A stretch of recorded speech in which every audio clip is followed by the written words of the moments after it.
За шинээр ирсэн майхан дээр ингээд овоос өдрөвчийг татах тесттэй хийлээ.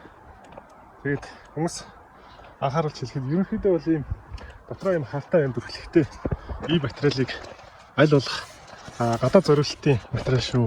Майхнаас сонгож авахдаа ус нэвтрэхгүй л гээд одоо яг ийм материалтай майхан гэж яриад байгаа. Би энэ дээр бол та бүхэнд анхааруулж хэлье. Энэ бол гадаад зориулалтын материал шүү.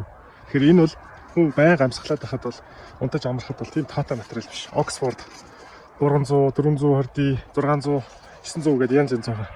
Яагаад энэгээр сүдрөвч хийгээд байгаа? Яагаад энэ ингээд бороо усны юм хамгаалалттай байгаа гэхээр энэний цаана бол маш нарийн химийн холцууд байдаг учраас энийг яг унтах зориулттай майхны дээгүүр татахад ашигладаг шүү. Ус нэвтрдэггүйгээд ийм Оксфорд төрлийн материалыг ингээд майханд ашиглаад байх нь тийм зохимжтой биш шүү.